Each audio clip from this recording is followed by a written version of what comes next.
ಅಧ್ಯಾಯ 13.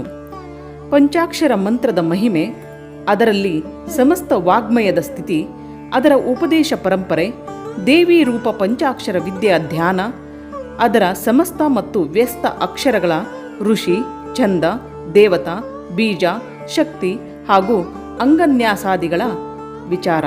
ದೇವಿಯು ಕೇಳಿದಳು, ಮಹೇಶ್ವರನೇ, ದುರ್ಜಯ, ದುರ್ಲಂಘ್ಯ ಹಾಗೂ ಕಲುಷಿತ ಕಲಿಕಾಲದಲ್ಲಿ ಜಗತ್ತೆಲ್ಲವೂ ಧರ್ಮದಿಂದ ವಿಮುಖವಾಗಿ ಪಾಪಮಯ ಅಂಧಕಾರದಿಂದ ಆವರಿಸಿದಾಗ, ವರ್ಣ ಆಶ್ರಮ ಸಂಬಂಧಿಸಿದ ಆಚಾರಗಳು ನಾಶವಾದಾಗ ಧರ್ಮ ಸಂಕಟವು ಉಪಸ್ಥಿತವಾಗುವುದು.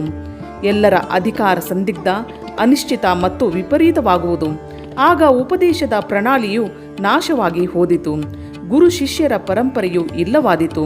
ಇಂತಹ ಪರಿಸ್ಥಿತಿಯಲ್ಲಿ ನಿಮ್ಮ ಭಕ್ತರು ಯಾವ ಉಪಾಯದಿಂದ ಮುಕ್ತರಾಗುವರು? ಮಹಾದೇವನು ಹೇಳಿದನು, ದೇವಿ, ಕಲಿಕಾಲದ ಮನುಷ್ಯರು ನನ್ನ ಪರಮ ಮನೋರಮ ಪಂಚಾಕ್ಷರಿ ವಿದ್ಯೆಯನ್ನು ಆಶ್ರಯಿಸಿ ಭಕ್ತಿಯಿಂದ ಭಾವಿತ ಚಿತ್ತರಾಗಿ ಸಂಸಾರ ಬಂಧನದಿಂದ ಮುಕ್ತರಾಗುವರು.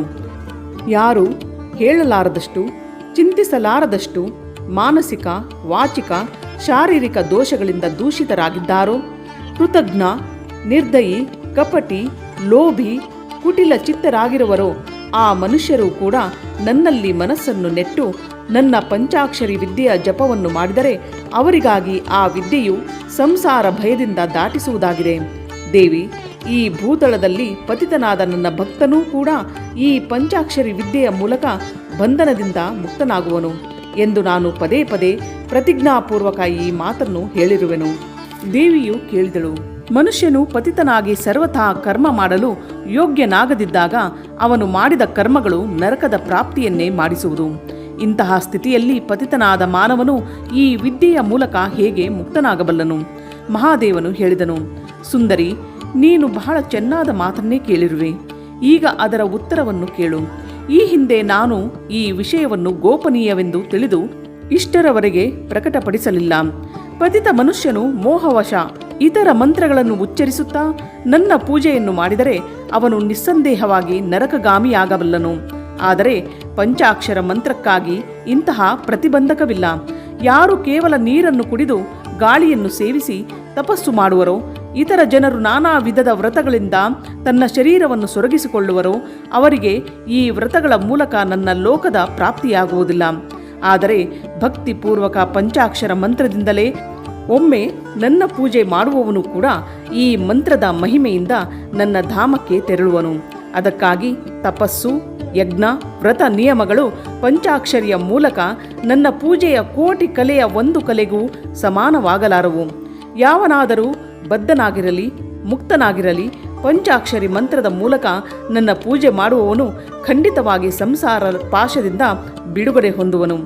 ದೇವಿ, ಈಶಾನಾದಿ ಪಂಚಬ್ರಹ್ಮರು ಅಂಗವಾಗಿರುವ ಷಡಕ್ಷರ ಅಥವಾ ಪಂಚಾಕ್ಷರ ಮಂತ್ರದ ಮೂಲಕ ಭಕ್ತಿ ಭಾವದಿಂದ ನನ್ನ ಪೂಜೆ ಮಾಡುವವನು ಮುಕ್ತನಾಗಿ ಹೋಗುವನು. ಯಾರೇ ಪತಿತನಾಗಿರಲಿ, ಅಪತಿತನಾಗಿರಲಿ, ಅವನು ಈ ಪಂಚಾಕ್ಷರಿ ಮಂತ್ರದಿಂದ ನನ್ನ ಪೂಜೆಯನ್ನು ಮಾಡಲಿ. ನನ್ನ ಭಕ್ತನು ಪಂಚಾಕ್ಷರ ಮಂತ್ರವನ್ನು ಗುರುಗಳಿಂದ ಉಪದೇಶ ಪಡೆಯದೇ ಇರಲಿ, ಅವನು ಕ್ರೋಧವನ್ನು ಗೆದ್ದು ಈ ಮಂತ್ರದಿಂದ ನನ್ನ ಪೂಜೆಯನ್ನು ಮಾಡಲಿ. ಮಂತ್ರದ ದೀಕ್ಷೆಯನ್ನು ಪಡೆಯದವನಿಗಿಂತ ದೀಕ್ಷೆ ಪಡೆದವನು ಕೋಟಿ ಕೋಟಿ ಪಟ್ಟು ಹೆಚ್ಚಿನವನೆಂದು ತಿಳಿಯಲಾಗಿದೆ. ಆದ್ದರಿಂದ ದೇವಿ, ದೀಕ್ಷೆ ಪಡೆದೇ ಈ ಮಂತ್ರದಿಂದ ನನ್ನ ಪೂಜೆ ಮಾಡಬೇಕು. ಈ ಮಂತ್ರದ ದೀಕ್ಷೆಯನ್ನು ಪಡೆದು ಮೈತ್ರಿ, ಮುದಿತ ಮೊದಲಾದ ಗುಣಗಳಿಂದ ಯುಕ್ತನಾಗಿ ಬ್ರಹ್ಮಚರ್ಯ ಪರಾಯಣನಾಗಿ ಭಕ್ತಿ ಭಾವದಿಂದ ನನ್ನ ಪೂಜೆಯನ್ನು ಮಾಡುವವನು ನನ್ನ ಸಮರ್ಥೆಯನ್ನು ಪಡೆದುಕೊಳ್ಳುವನು. ಈ ವಿಷಯದಲ್ಲಿ ಹೆಚ್ಚಿಗೆ ಹೇಳುವ ಅವಶ್ಯಕತೆ ಏನಿದೆ? ನನ್ನ ಪಂಚಾಕ್ಷರ ಮಂತ್ರದಲ್ಲಿ ಎಲ್ಲ ಭಕ್ತರಿಗೆ ಅಧಿಕಾರವಿರುವುದು. ಅದಕ್ಕಾಗಿ ಅದು ಶ್ರೇಷ್ಠತರ ಮಂತ್ರವಾಗಿದೆ. ಪಂಚಾಕ್ಷರ ಪ್ರಭಾವದಿಂದಲೇ ಲೋಕಗಳು, ವೇದಗಳು, ಮಹರ್ಷಿಗಳು, ಸನಾತನ ಧರ್ಮ, ದೇವತೆಗಳು ಹಾಗೂ ಈ ಜಗತ್ತೆಲ್ಲವೂ ನೆಲೆ ನಿಂತಿದೆ. ದೇವಿ, ಪ್ರಳಯ ಕಾಲ ಬಂದಾಗ ಚರಾಚರ ಜಗತ್ತು ನಾಶವಾಗಿ ಹೋಗುತ್ತದೆ ಮತ್ತು ಪ್ರಪಂಚವೆಲ್ಲವೂ ಪ್ರಕೃತಿಯಲ್ಲಿ ಸೇರಿಕೊಂಡು ಅಲ್ಲೇ ಲೀನವಾದಾಗ ನಾನು ಒಬ್ಬನೇ ಸ್ಥಿರನಾಗಿ ಇರುತ್ತೇನೆ, ಬೇರೆ ಯಾರೂ ಇರುವುದಿಲ್ಲ. ಆಗ ಸಮಸ್ತ ದೇವತೆಗಳು ಮತ್ತು ಶಾಸ್ತ್ರಗಳು ಪಂಚಾಕ್ಷರ ಮಂತ್ರದಲ್ಲಿ ಸ್ಥಿತವಾಗುತ್ತವೆ. ಆದ್ದರಿಂದ ನನ್ನ ಶಕ್ತಿಯಿಂದ ಪಾಲಿತವಾಗುವುದರಿಂದ ಅವು ನಾಶವಾಗುವುದಿಲ್ಲ. ಅನಂತರ ನನ್ನಿಂದ ಪ್ರಕೃತಿ ಮತ್ತು ಪುರುಷ ಎಂಬ ಭೇದದಿಂದ ಸೃಷ್ಟಿಯಾಗುತ್ತದೆ. ಬಳಿಕ ತ್ರಿಗುಣಾತ್ಮಕ ಮೂರ್ತಿಗಳ ಸಂಹಾರವಾಗುವ ಅವಾಂತರ ಪ್ರಳಯವಾಗುತ್ತದೆ. ಈ ಪ್ರಳಯ ಕಾಲದಲ್ಲಿ ಭಗವಾನ್ ನಾರಾಯಣನು ಮಾಯಾಮಯ ಶರೀರವನ್ನು ಆಶ್ರಯಿಸಿ ಜಲದಲ್ಲಿ ಶೇಷನ ಮೇಲೆ ಶಯನ ಮಾಡುವನು. ಅವನ ನಾಭಿ ಕಮಲದಿಂದ ಪಂಚಮುಖ ಬ್ರಹ್ಮನ ಜನ್ಮವಾಗುತ್ತದೆ. ಬ್ರಹ್ಮನು 3 ಲೋಕಗಳ ಸೃಷ್ಟಿಯನ್ನು ಮಾಡಲು ಬಯಸುತ್ತಿದ್ದನು. ಆದರೆ ಯಾರೂ ಸಹಾಯಕರಿಲ್ಲದೆ ಮಾಡದಾದರು. ಆಗ ಅವರು ಮೊದಲಿಗೆ ಅಮಿತ ತೇಜಸ್ವಿ 10 ಋಷಿಗಳನ್ನು ಸೃಷ್ಟಿಸಿದನು. ಅವರನ್ನು ಬ್ರಹ್ಮ ಮಾನಸ ಪುತ್ರರೆಂದು ಹೇಳುವರು. ಆ ಪುತ್ರರ ಸಿದ್ಧಿಯನ್ನು ಹೆಚ್ಚಿಸಲು ಪಿತಾಮಹ ಬ್ರಹ್ಮನು ನನ್ನಲ್ಲಿ ಹೇಳಿದನು, ಮಹಾದೇವನೇ, ಮಹೇಶ್ವರನೇ, ನನ್ನ ಪುತ್ರರಿಗೆ ಶಕ್ತಿಯನ್ನು ಕರುಣಿಸು. ಅವರು ಹೀಗೆ ಪ್ರಾರ್ಥಿಸಿದಾಗ 5 ಮುಖಗಳನ್ನು ಧರಿಸಿದ ನಾನು ಬ್ರಹ್ಮದೇವರ ಕುರಿತು ಪ್ರತಿಯೊಂದು ಮುಖದಿಂದ ಒಂದೊಂದು ಅಕ್ಷರಗಳನ್ನು ಉಪದೇಶಿಸಿದೆನು. ಲೋಕ ಪಿತಾಮಹ ಬ್ರಹ್ಮದೇವರು ಕೂಡ ತಮ್ಮ 5 ಮುಖಗಳ ಮೂಲಕ ಕ್ರಮವಾಗಿ ಆ 5 ಅಕ್ಷರಗಳನ್ನು ಗ್ರಹಣ ಮಾಡಿದರು. ಹಾಗೂ ವಾಚ್ಯ ವಾಚಕ ಭಾವದಿಂದ ಮಹೇಶ್ವರನಾದ ನನ್ನನ್ನು ಅರಿತುಕೊಂಡರು. ಮಂತ್ರದ ಪ್ರಯೋಗವನ್ನು ತಿಳಿದು ಪ್ರಜಾಪತಿಯು ವಿಧಿವತ್ತಾಗಿ ಅದನ್ನು ಸಿದ್ಧಪಡಿಸಿಕೊಂಡರು. ಅನಂತರ ಅವರು ತಮ್ಮ ಪುತ್ರರಿಗೆ ಯಥಾವತ್ತಾಗಿ ಆ ಮಂತ್ರವನ್ನು ಮತ್ತು ಅದರ ಅರ್ಥವನ್ನು ಉಪದೇಶಿಸಿದರು.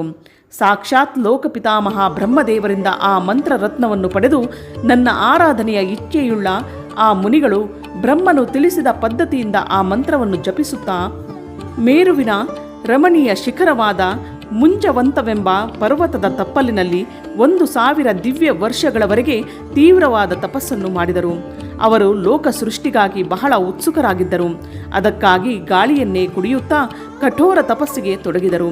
ಅವರು ತಪಸ್ಸು ಮಾಡುತ್ತಿದ್ದ ಶ್ರೀಮಾನ್ ಮುಂಚವಂತ ಪರ್ವತವು ನನಗೆ ಸದಾ ಪ್ರಿಯವಾಗಿದೆ ಮತ್ತು ನನ್ನ ಭಕ್ತರು ನಿರಂತರವಾಗಿ ಅದನ್ನು ರಕ್ಷಿಸಿದ್ದರು. ಆ ಋಷಿಗಳ ಭಕ್ತಿಯನ್ನು ನೋಡಿ ನಾನು ತತ್ಕಾಲದಲ್ಲೇ ಅವರಿಗೆ ದರ್ಶನ ನೀಡಿದೆನು ಮತ್ತು ಆ ಆರ್ಯ ಋಷಿಗಳಿಗೆ ಪಂಚಾಕ್ಷರ ಮಂತ್ರದ ಋಷಿ, ಛಂದ, ದೇವತಾ, ಬೀಜ, ಶಕ್ತಿ, ಕೀಲಕ, ಷಡಂಗನ್ಯಾಸ, ದಿಗ್ಬಂಧ, ವಿನಿಯೋಗ ಇವೆಲ್ಲದರ ಪೂರ್ಣ ಜ್ಞಾನವನ್ನು ಮಾಡಿಸಿದೆನು. ಪ್ರಪಂಚ ಸೃಷ್ಟಿಯು ಬೆಳೆಯಲೆಂದೇ ನಾನು ಅವರಿಗೆ ಮಂತ್ರದ ಎಲ್ಲ ವಿಧಿಗಳನ್ನು ತಿಳಿಸಿದೆನು. ಆಗ ಅವರು ಆ ಮಂತ್ರದ ಮಹಾತ್ಮ್ಯದಿಂದ ತಪಸ್ಸಿನಲ್ಲಿ ಹೆಚ್ಚಿನ ಪ್ರಗತಿಯಾಗಿ ದೇವತೆಗಳ, ಅಸುರರ, ಮನುಷ್ಯರ ಸೃಷ್ಟಿಯನ್ನು ಚೆನ್ನಾಗಿ ವಿಸ್ತಾರ ಮಾಡಿದರು. ಇನ್ನು ಈ ಉತ್ತಮ ವಿದ್ಯೆಯಾದ ಪಂಚಾಕ್ಷರಿಯ ಸ್ವರೂಪವನ್ನು ವರ್ಣಿಸಲಾಗುವುದು. ಆದಿಯಲ್ಲಿ ನಮಃ ಪದವನ್ನು ಪ್ರಯೋಗಿಸಬೇಕು, ಅನಂತರ ಶಿವಾಯ ಪದವನ್ನು. ಇದೇ ಸಮಸ್ತ ಶ್ರುತಿಗಳ ಶಿರೋಮಣಿ ಹಾಗೂ ಸಂಪೂರ್ಣ ಶಬ್ದ ಸಮುದಾಯದ ಸನಾತನ ಬೀಜರೂಪಿಣಿ ಪಂಚಾಕ್ಷರಿ ವಿದ್ಯೆಯಾಗಿದೆ. ಈ ವಿದ್ಯೆಯು ಮೊಟ್ಟ ಮೊದಲಿಗೆ ನನ್ನ ಮುಖದಿಂದ ಹೊರಟಿದೆ. ಅದಕ್ಕಾಗಿ ನನ್ನದೇ ಸ್ವರೂಪವನ್ನೇ ಪ್ರತಿಪಾದಿಸುತ್ತದೆ. ಇದನ್ನು ಒಂದು ದೇವಿಯ ರೂಪದಲ್ಲಿ ಧ್ಯಾನಿಸಬೇಕು. ಆ ದೇವಿಯ ಅಂಗಕಾಂತಿಯು ಕಾದ ಬಂಗಾರದಂತಿದೆ. ಈಕೆಯ ಪಯೋಧರಗಳು ಉನ್ನತವಾಗಿದೆ. ಅವಳು 4 ಕೈಗಳಿಂದ ಮತ್ತು 3 ನೇತ್ರಗಳಿಂದ ಸುಶೋಭಿತಳಾಗಿದ್ದಾಳೆ. ತಲೆಯಲ್ಲಿ ಬಾಲಚಂದ್ರನ ಮುಕುಟವಿದೆ. 2 ಕೈಗಳಲ್ಲಿ ಪದ್ಮ ಮತ್ತು ಉತ್ಪಲಗಳಿವೆ. ಬೇರೆ 2 ಕೈಗಳಲ್ಲಿ ವರದಾಭಯ ಮುದ್ರೆಗಳಿವೆ. ಮುಖಾಕೃತಿಯು ಸೌಮ್ಯವಾಗಿದ್ದು ಇಂತಹ ಶುಭ ಲಕ್ಷಣಗಳಿಂದ ಸಂಪನ್ನವಾಗಿದ್ದು ಆಭೂಷಣಗಳಿಂದ ವಿಭೂಷಿತಳಾಗಿರುವಳು. ಶ್ವೇತ ಕಮಲಾಸನದಲ್ಲಿ ವಿರಾಜಮಾನಲಾಗಿದ್ದಾಳೆ. ಆಕೆಯ ಕಪ್ಪಾದ ಗುಂಗುರಾದ ಕೂದಲುಗಳು ಬಹಳವಾಗಿ ಶೋಭಿಸುತ್ತಿವೆ. ಆಕೆಯ ಅಂಗಗಳಲ್ಲಿ ಪೀತ, ಕೃಷ್ಣ, ಧೂಮ್ರ, ಸ್ವರ್ಣಿಮ ಮತ್ತು ರಕ್ತ ಎಂಬ 5 ಪ್ರಕಾರದ ವರ್ಣಗಳು ಪ್ರಕಾಶಿಸುತ್ತಿವೆ. ಈ ವರ್ಣಗಳು ಬೇರೆ ಬೇರೆಯಾಗಿ ಪ್ರಯೋಗವಾದರೆ ಇವನ್ನು ಬಿಂದು ಮತ್ತು ನಾದದಿಂದ ವಿಭೂಷಿತಗೊಳಿಸಬೇಕು. ಬಿಂದುವಿನ ಆಕೃತಿಯು ಅರ್ಧಚಂದ್ರದಂತೆ ಇದ್ದು ನಾದದ ಆಕೃತಿ ದೀಪ ಶಿಖೆಯಂತೆ ಇದೆ. ಸುಮುಖಿಯೇ, ಈ ಮಂತ್ರದ ಎಲ್ಲ ಅಕ್ಷರಗಳು ಬೀಜರೂಪವಾಗಿದ್ದರೂ ಅವುಗಳಲ್ಲಿ 2ನೇ ಅಕ್ಷರವನ್ನು ಈ ಮಂತ್ರದ ಬೀಜವೆಂದು ತಿಳಿಯಬೇಕು. ದೀರ್ಘಸ್ವರ ಪೂರ್ವಕ ಇರುವ 4ನೆಯ ವರ್ಣವು ಕೀಲಕ ಮತ್ತು 5ನೆಯ ವರ್ಣವನ್ನು ಶಕ್ತಿ ಎಂದು ತಿಳಿಯಬೇಕು. ಈ ಮಂತ್ರದ ಋಷಿ ವಾಮದೇವರಾಗಿದ್ದಾರೆ. ಪಂಕ್ತಿ ಚಂದವಾಗಿದೆ. ವರಾನನೆ ಶಿವನಾದ ನಾನೇ ಈ ಮಂತ್ರದ ದೇವತೆಯಾಗಿರುವೆನು. ಓಂ ಅಸ್ಯ ಶ್ರೀ ಶಿವ ಪಂಚಾಕ್ಷರಿ ಮಂತ್ರಸ್ಯ ವಾಮದೇವ ಋಷಿಃ ಪಂಕ್ತಿ ಚಂದಃ ಶಿವೋ ದೇವತಾ ಮಂ ಬೀಜಂ ಯಂ ಶಕ್ತಿಃ ವಾಂ ಕೀಲಕಂ ಸದಾಶಿವ ಕೃಪಾ ಪ್ರಸಾದೋಪಲಬ್ಧ ಪೂರ್ವಕ ಮಖಿಲಂ ಪುರುಷಾರ್ಥ ಸಿದ್ಧಯೇ ಜಪೇ ವಿನಿಯೋಗ. ಶಿವಪುರಾಣದ ವರ್ಣನೆಗನುಸಾರವಾಗಿ ಇದೇ ವಿನಿಯೋಗ ವಾಕ್ಯವಾಗಿದೆ. ಮಂತ್ರ ಮಹಾರ್ಣವಾದಿಗಳಲ್ಲಿ ಕೊಟ್ಟಿರುವ ವಿನಿಯೋಗದಲ್ಲಿ ಓಂ ಬೀಜಂ ನಮಃ ಶಕ್ತಿ ಶಿವಾಯ ಇತಿ ಕೀಲಕಂ ಇಷ್ಟೇ ಅಂತರವಿರುವುದು. ವರಾರೋಹೆ ಗೌತಮ, ಅತ್ರಿ, ವಿಶ್ವಾಮಿತ್ರ, ಅಂಗಿರ ಮತ್ತು ಭರದ್ವಾಜ ಇವರು ನಕಾರಾದಿ ವರ್ಣಗಳ ಋಷಿಗಳೆಂದು ತಿಳಿಯಲಾಗಿದೆ. ಗಾಯತ್ರಿ, ಅಷ್ಟುಪ್, ತಿಷ್ಟುಪ್, ಬೃಹತಿ ಮತ್ತು ವಿರಾಟ್ ಇವು ಕ್ರಮವಾಗಿ 5 ವರ್ಣಗಳ ಛಂದಸ್ಸಾಗಿವೆ. ಇಂದ್ರ, ರುದ್ರ, ವಿಷ್ಣು, ಬ್ರಹ್ಮ ಮತ್ತು ಸ್ಕಂದ ಇವರು ಕ್ರಮವಾಗಿ ಈ ಅಕ್ಷರಗಳ ದೇವತೆಗಳಾಗಿದ್ದಾರೆ. ವರಾನನೆ, ನನ್ನ ಪೂರ್ವಾದಿ 4 ದಿಕ್ಕುಗಳ ಮತ್ತು ಮೇಲಿನ 5 ಮುಖಗಳು ಈ ನಕಾರಾದಿ ಅಕ್ಷರಗಳ ಸ್ಥಾನವಾಗಿದೆ. ಪಂಚಾಕ್ಷರ ಮಂತ್ರದ ಮೊದಲನೆಯ ಅಕ್ಷರ ಉದಾತ್ತವಾಗಿದೆ. 2ನೆಯ ಮತ್ತು 4ನೆಯ ಅಕ್ಷರಗಳು ಉದಾತ್ತವಾಗಿವೆ. 5ನೆಯದು ಸ್ವರಿತವಾಗಿದೆ ಮತ್ತು 3ನೆಯ ಅಕ್ಷರ ಅನುದಾತ್ತವೆಂದು ತಿಳಿಯಲಾಗಿದೆ. ಈ ಪಂಚಾಕ್ಷರ ಮಂತ್ರದ ಮೂಲ ವಿದ್ಯೆ ಶಿವ, ಶೈವ, ಸೂತ್ರ ಹಾಗೂ ಪಂಚಾಕ್ಷರವೆಂದು ಹೆಸರುಗಳಿವೆ. ಶೈವ ಅಂದರೆ ಶಿವ ಸಂಬಂಧಿ ಬೀಜ ಪ್ರಣವ ನನ್ನ ವಿಶಾಲ ಹೃದಯವಾಗಿದೆ. ನಕಾರವನ್ನು ಶಿರವೆಂದು ಹೇಳಲಾಗಿದೆ. ಮಕಾರವು ಶಿಖೆಯಾಗಿದೆ. ಶಿ ಕವಚವಾಗಿದೆ. ವಾ ನೇತ್ರ ಮತ್ತು ಯಕಾರ ಅಸ್ತ್ರವಾಗಿದೆ.